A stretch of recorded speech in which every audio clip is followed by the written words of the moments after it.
Patong-patong na reklamo ang kakaharapin ng mga dating DPWH engineer na sina Henry Alcantara, Bryce Hernandez at JP Mendoza.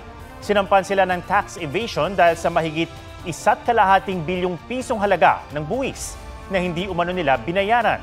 Bukod pa yan sa mga kasong ipinasasampa naman ng ICI sa Ombudsman. May report si Joseph Moro. We need to love our country.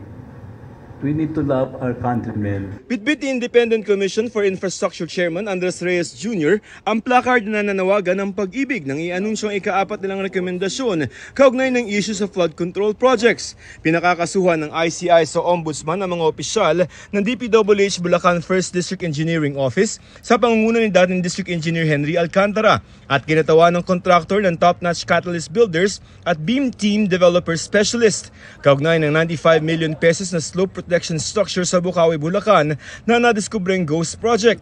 Hinihinga namin sila ng pahayag. Para sa ghost project na yan sa Bukawi, Bulacan, wala mga mambabatas o mga proponent na nagpondo sa proyektong yan ang inirekomendang kasuhan ng ICI sa Ombudsman. Puro mga engineer at kontraktor pa lamang. Paliwanag ni Reyes, wala pa silang nakitang koneksyon ng mga mambabatas at mga taga-DPWH Bulacan para sa proyektong ito. Ito ay kahit pa ilang beses nagpabalik-balik sina Alcantara sa ICI. Po nila sinabi sa ICI kung sino yung nag-utos sa kanila? Hindi, nagbigay sila ng mga pangalan. But hindi lahat siguro.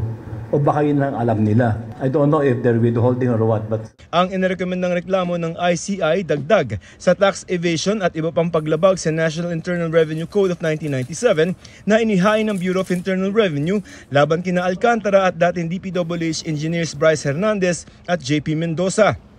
Sakaling mahatulang guilty, maaari silang makulong na pwedeng umabot sa 10 taon. Ang naging basihan ng BIR ang kanilang magagarang sasakyan, milyong-milyong isinugal sa kasino at mamahaling mga ari-arian. Ang titingnan lang talaga natin kung tugma ba ang mga revenues sa mga ginagastos at mga ari-arian nila at kung hindi nagbayad ng tamang buwis ay yan ang hahabulin natin. Kabuuang 1.6 billion pesos ang buwis na hindi raw nabayaran ni Alcantara, Hernandez at Mendoza para sa taong 2020 hanggang 2024. Patuloy namang iniimbestigahan ng BIR ang mga government contractor na nag-donate sa kampanya ng mga kandidato. Gayon din ang mga kandidatong tumanggap ng donasyon.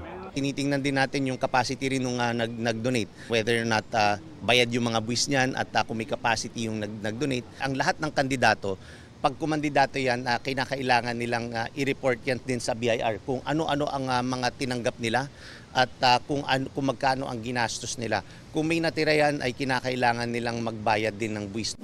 Sabi ng abogado ni Hernandez at Mendoza, hindi pa nila natatanggap ang kopya ng reklamo. Pag-aaralan daw nila ito at tiniyak na tutugon. Sinusubukan pa namin kunan ng pahayag si Alcantara.